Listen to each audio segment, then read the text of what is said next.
fanáticos del café. Bienvenidos a un nuevo episodio de Un Café con Guillo. El tema que vamos a tratar hoy es muy importante porque muchas personas lo desconocen y es cómo la apariencia facial puede producir problemas de salud mental o de autoestima. Para tal fin tenemos un invitado muy especial el día de hoy, el doctor Alexander Pomares, quien es odontólogo y además es especialista en cirugía maxilofacial. Nos va a acompañar para ayudarnos a entender mejor todo este tema que, como repito, como lo dije al principio, mucha gente lo desconoce. Bienvenido, doctor. Hombre, Guillermo, muchas gracias por tu invitación y es realmente especial porque fusiona dos especialidades que generalmente no se encuentran. Así es. Pero que ciertamente en este punto de la cara, del rostro, de la salud facial, como yo suelo decirle, tiene mucho que ver. Constantemente estoy remitiendo pacientes y necesito valoraciones porque la idea muchas veces en mis procedimientos es tocar la cara del paciente. Y eso implica muchas cosas desde el punto de vista emocional. Así es. La cara es la parte del cuerpo que da identidad, ¿no? Sí. Es cuando tú te ves al espejo, ese soy yo, ¿cierto? Entonces tiene una implicación muy profunda en la construcción del ser interior y de la persona en general, la personalidad. Entonces, y como tú dices, son dos especialidades que parecen no encontrarse, pero que son más afines de lo que la gente cree. Así es. Sobre todo en ese punto que estamos tocando. Y como dar una visión holística integral a todo esto. Entonces vamos a empezar en este camino hoy a entender mejor esto. Sí. Cuéntenos un poco, doctor Pomares, exactamente cuál es su labor y su trabajo desde el punto de vista facial. Bien, ¿a qué me dedico yo? Exacto. Mi función es ayudar a las personas a sentirse mejor a través de las correcciones de anomalías de la cara. Entonces es aquella persona, aquel individuo que desde los 13, 14 años comenzó a identificar que su cara está creciendo más de lo normal o menos, que tiene problemas para masticar, que su mandíbula es pequeña o muy grande, que cuando sonríe muestra mucha encía. Es decir, son diferentes aspectos del rostro que se hacen evidentes con el pasar del tiempo. Llega un momento en que ese paciente se da cuenta que el tratamiento, más allá de una ortodoncia, de una rinoplastia, de un relleno con botox o ácido hialurónico, necesita de algo más profundo, y es un manejo del hueso, porque muchas de estas personas tienen alteraciones del crecimiento facial, de la mandíbula, de la maxila, del zigoma, del tercio medio inferior de la cara, ¿correcto? Y a partir de ahí se generan alteraciones funcionales, respiratorias, masticatorias, en la pronunciación de los fonemas o de las palabras, en el sueño, en abrir y cerrar la boca. Están interconectadas. Entonces la persona pasa por diferentes momentos de su vida sufriendo estas alteraciones y no se da cuenta realmente qué es lo que tiene. Hay un desconocimiento, lo conversábamos antes, general con respecto a las asimetrías faciales, y el punto que nos atañe y que nos trae hoy a conversar este tema tan interesante es lo que yo observo en mis pacientes con respecto a su salud mental. Entonces, personas tímidas, con dificultad para la interacción, para conseguir pareja, dificultad en la autoestima, y terminan dándose cuenta que proviene del rostro, que no me tomo una foto, no sonrío, no como en un restaurante, no me gusta mi cara, me levanto todos los días y tengo problemas asociados a mi apariencia facial. Allí entramos nosotros. Ese punto es muy importante porque a veces los jóvenes comienzan a percibir la asimetría o algo que no está bien en su cara, pero la familia no es consciente de eso y de pronto ni siquiera los apoya en ese discurso de que algo está pasando o le restan importancia, ¿cierto? ¿No? Tú eres así, o cosas de ese tipo peyorativas. Te queremos como eres, no hay necesidad que te hagas nada. Exacto. Fíjate que yo tengo en la balanza ambas situaciones. Tengo al papá que quiere operar al hijo, okay, y tengo al papá o a la mamá que no quiere. Entonces ahí viene un proceso de aceptación. ¿Será que me acepto como yo soy? ¿Estoy obligado a pasar el resto de mi vida con esta apariencia? ¿Está mal buscar ayuda, sentirme como me siento? Entonces, fíjate, las señales de alarma, ¿no? El llanto fácil, la depresión, estar enclaustrado, no hago contacto visual, no hablo en público. No socializa. No socializo. Mi sonrisa me molesta demasiado. ¿Hasta qué punto mi rostro, hasta qué punto mi cara es capaz de disminuirme como individuo, como persona? Y hay algo muy interesante, y es que usted mencionó 12, 13, 14 años. Ese es el momento, uno de los momentos más críticos de la vida de una persona, porque es cuando se termina de formar lo que llamamos personalidad. Entonces esta persona empieza a tener problemas de autoestima, no se quiere ver al espejo, no quiere salir a la calle. Puede terminar desarrollando no solo un trastorno mental como tal, lo que conocemos, depresión, ansiedad, sino también problemas de personalidad, es un trastorno de la personalidad. Porque si esto no se aborda, pues la persona va a crecer con esa sensación de que algo no está bien en él. Y vemos muchos jóvenes que ni siquiera quieren salir a la calle, sino que pasan en las redes sociales, porque ahí es más fácil socializar, porque no tienen que exponer su rostro necesariamente. Así es. Fíjate que yo realizo esta intervención quirúrgica porque a fin de cuentas lo que hago es una cirugía. Ajá. Inclusive en pacientes de esa edad, 12, 13, 14 años, para salvaguardar la salud mental de ese individuo durante las próximas etapas del desarrollo emocional, que son precisamente desde la adolescencia, la temprana juventud. Independiente si más adelante tengo que intervenirlo nuevamente, llegamos a una conclusión con los padres de que hay que intervenir y de que hay que operar al paciente antes. Usted mencionó también algo con el sueño. Nosotros a veces tenemos mucho en la consulta pacientes que han ido al neurólogo, que van al psiquiatra porque no pueden dormir. Entonces a veces lo remiten para que nosotros les mandemos un medicamento para dormir. Pero nosotros a veces nos damos cuenta que la causa del insomnio no es secundaria a una enfermedad mental o algún trastorno primario del sueño, sino que hay algo detrás de eso. Y hay pacientes que ni siquiera mejoran con el medicamento porque el problema no va ahí. La famoso síndrome de apnea obstructiva, que es muy común hoy en día y que a veces no lo entendemos muy bien. Tú me contabas antes de empezar el episodio del tema de que lo primero que se busca es la obesidad, que baje de peso, hábitos de sueño, pero a veces ni siquiera se habla de la cara, de la parte facial. Es lo interesante de esto, porque permite llegar a personas que quizás son pacientes tuyos o de otros colegas, por ejemplo, y que nunca no se han detenido un segundo a ver la parte inferior de su rostro. Vamos que las mandíbulas pequeñas están directamente asociadas a la apnea del sueño. Tener una mandíbula pequeña condiciona la vía aérea, el tubo por donde tú respiras. Si la mandíbula está pequeña, el tubo está pequeño. Si el tubo está pequeño, inspiro menos aire, por lo tanto me despierto múltiples veces en la noche. Entonces, claro, es necesario que la comunidad en general, es necesario que la gente sepa que sí está relacionado el tamaño de mi mandíbula con mi respiración, con mi capacidad respiratoria para garantizar mi sueño. Hasta los mismos médicos y del área de la salud, que a veces no le damos la importancia suficiente, porque lo digo por experiencia, ¿no? El paciente va y da la vuelta y viene y se descubre que lo que tiene es algo estructural, por verlo de esa manera, y que se puede abordar. No, cuéntenos algo, cuando usted tiene un paciente, me imagino que los ha tenido, pacientes que se han deprimido o que tienen un trastorno de ansiedad secundario a eso o relacionado con eso, ¿cuál es la conducta? O sea, ¿lo remite? La idea es llevar al paciente en la mejor condición posible a la cirugía. Que todo procedimiento quirúrgico, por mínimo que sea, es invasivo. Claro. El paciente debe tener algún tipo de preparación y madurez emocional para recibir un procedimiento que te va a cambiar la vida. Y en los casos más extremos, el rostro de la persona cambia, el celular no te reconoce, tú mismo no te reconoces. Entonces necesita un entrenamiento emocional para el paso a paso. Entonces, la idea es siempre apoyarse con un especialista en salud mental, psiquiatría, psicología, para llevar ese paciente de la mano y poder afrontar esas vicisitudes que se va a enfrentar durante ese camino de la cirugía.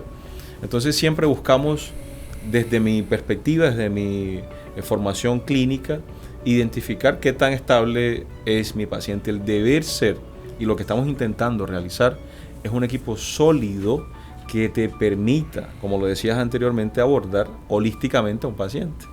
fonoaudiología, fisioterapia, psicología, psiquiatría, ortodoncia, cirugía maxilofacial, otorrinolaringología, y poder brindarle a ese paciente un camino adecuado. La salud mental aquí es importantísimo.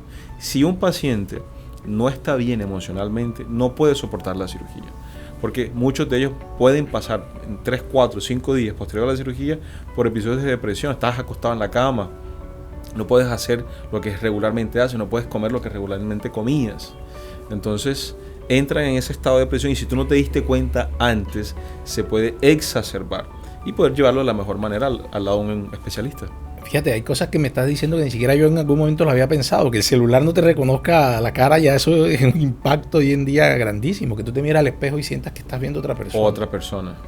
Así es. Tiene que tener unas implicaciones internas, emocionales bastante importantes. Bueno, me decías también que es un tema poco conocido por las personas y que tú estás dando la batalla para que la gente entienda, aprenda y se concientice.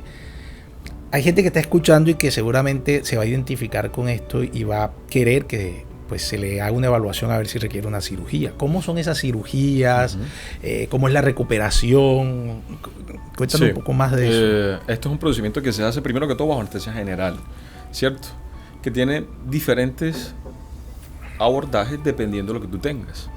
A veces yo tengo que operar el tercio medio de la cara, a veces yo tengo que operar nada más la mandíbula, el mentón, etcétera, ¿cierto? Inclusive cirugías de feminización y cirugías de masculinización pasan por mis manos.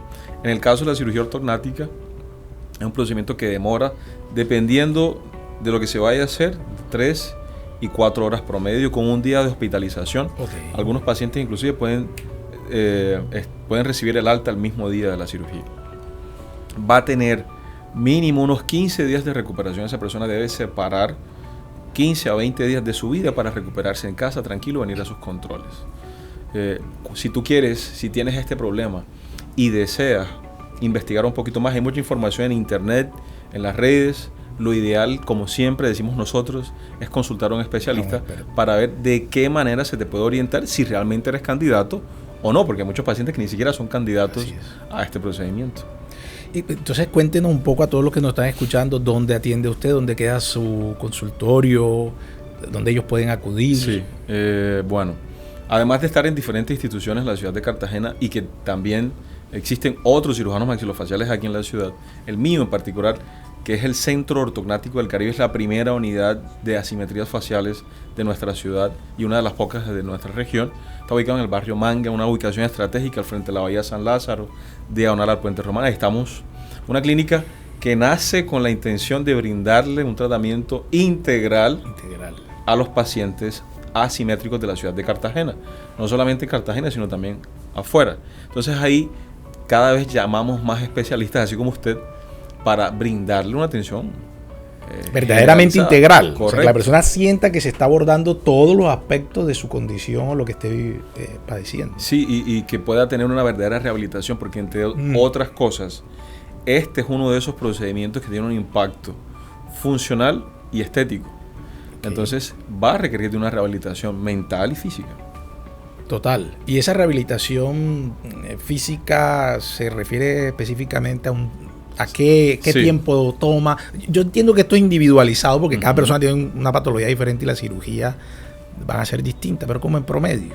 Sí, lo que pasa es que nosotros tratamos dentro de esa cirugía, vamos a tratar la articulación que te permite abrir y cerrar la boca. Entonces, como vas a pasar por un cambio en la posición de tu mandíbula, vas a requerir unos ejercicios específicos para aumentar o para recuperar el rango de desplazamiento de esa articulación.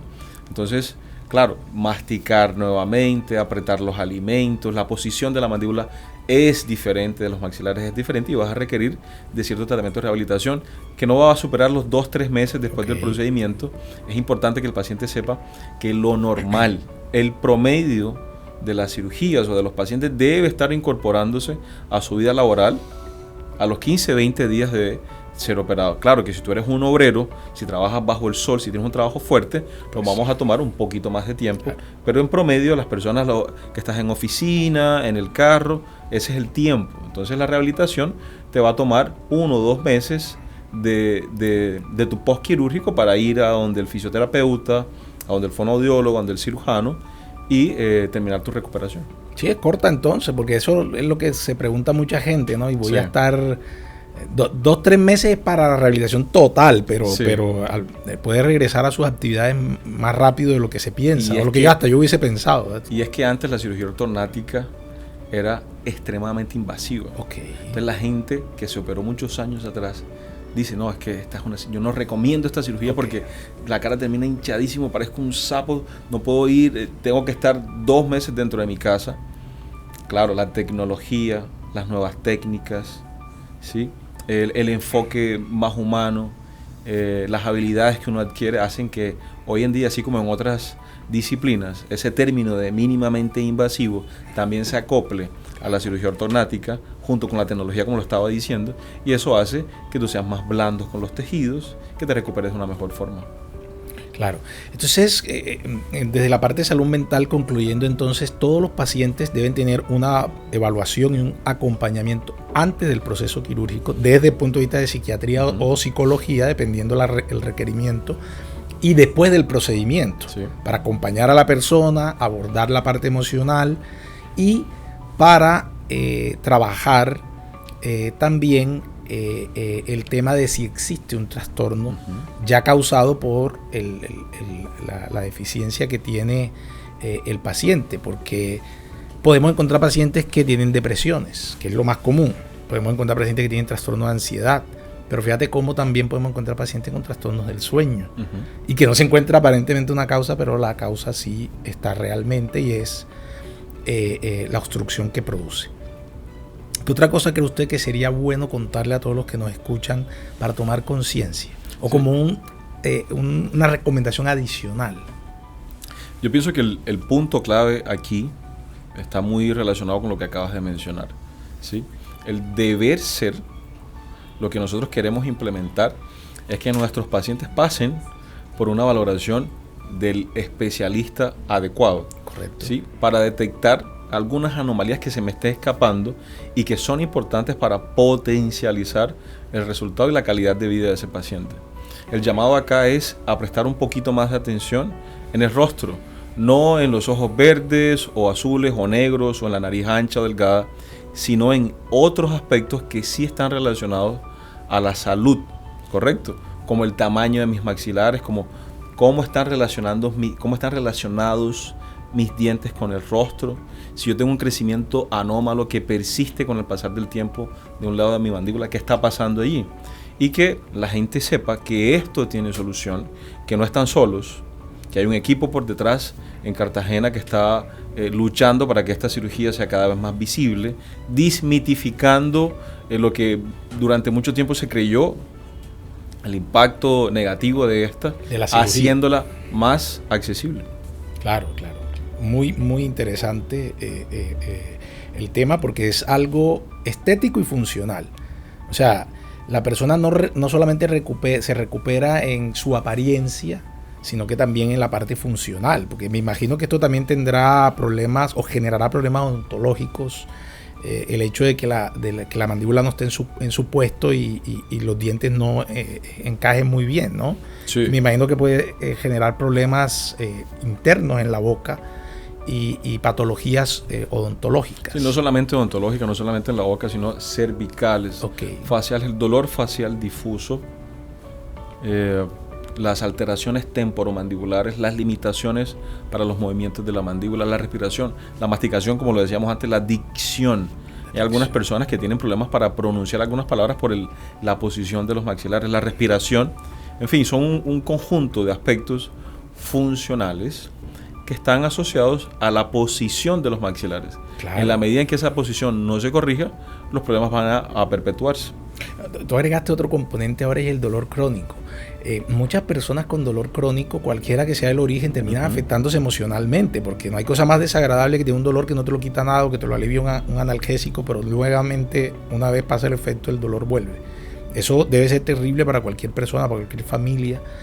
Y entonces hay que buscar cuál es el origen del dolor. Y esto puede ser las alteraciones maxilares, o hay alguna otra razón desde el punto de vista anatómico. Los dolores faciales es digamos que es una caja de Pandora porque muchas cosas pueden producirla. La misma cefalea, la misma cervicalgia y las alteraciones propias de la articulación temporomandibular que muchas veces se confunden con la otalgia. Entonces el paciente va donde el otorrino y se da cuenta que no es por allí, sino que vamos a seguir buscando qué nos está pasando. Claro, por supuesto, una persona con una maloclusión dentaria que adicionalmente tenga algún nivel de ansiedad, de estrés, que es algo completamente normal hoy en día, que adicionalmente sea un paciente bruxómano, es decir, que rechine los dientes en la noche, que los apriete, desencadenará dolor facial. Y es un dolor facial sordo que permanece, que en la noche se hace más evidente, que en la madrugada cuando te levantas la cara está contraída, entonces comienzo a sentir un volumen aquí al lado de mi mandíbula. Ese es un paciente que requiere, más allá de la atención mía, requiere un acompañamiento por psicología, por psiquiatría, para entender y darle herramientas a ese paciente de cómo manejar el estrés, cómo manejar la ansiedad, las herramientas necesarias para luchar con sus problemas y disminuir la carga. En la medida en que el paciente disminuye la carga emocional, como sucede en muchísimos dolores del cuerpo, la necesidad de tomar medicamentos y todo lo relacionado con drogas comienza a disminuir. Las emociones negativas y la ansiedad están íntimamente relacionados con los espasmos a nivel de todos los músculos del cuerpo, y la cara no es la excepción. Así es.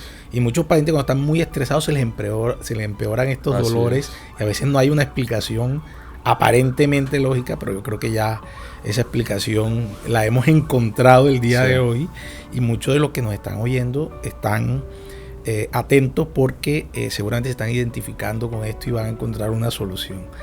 Bueno, ya vamos llegando al final.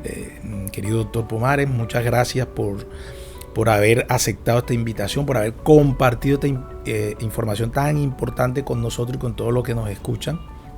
Y lo invitamos a que nos diga algo, unas últimas palabras para despedir el programa. Guillermo, muchísimas gracias por la invitación nuevamente. Muy interesante poder siempre tener la oportunidad de compartir espacios donde uno hable de lo que le apasiona y le gusta, y darse cuenta que a pesar de que son disciplinas aparentemente muy diferentes, confluyen, ¿no? Y confluyen constantemente. Así es. El mensaje básicamente es repetir y dejar claro que la gente tiene en quién apoyarse, y aquí en nuestra ciudad. No hay necesidad de ir a Medellín, a Bogotá, a Barranquilla para obtener una respuesta a mi salud facial. Nosotros tenemos aquí, estamos conformando un grupo muy interesante de diferentes profesionales que lo que queremos es brindarte la ayuda. Estudiamos y aprendimos, y nuestro conocimiento y nuestro ser, nuestro sentido es ayudar. En la medida en que podamos hacer, pues aquí vamos a estar. Bueno, muchas gracias. Ya saben que en la ciudad de Cartagena tenemos un lugar donde podemos asistir a encontrarle respuesta a nuestros problemas. Hay mucha gente que está deprimida, que tiene ansiedad y a veces no entiende muy bien por qué. Hay otras que se han visto al espejo por muchos años y han sufrido en silencio por esa asimetría que ellos perciben, que a veces la demás gente no la percibe porque de pronto puede ser muy mínima desde el punto de vista estético, pero que afectan a la persona que se ve al espejo y que afectan funcionalmente como ya lo escucharon, al dormir. Y la persona que no duerme, pues obviamente al día siguiente no va a tener las funciones cognitivas al máximo, y eso puede afectar hasta su vida laboral. Bueno, yo me quedo aquí tomando el café y nos vemos en un siguiente episodio.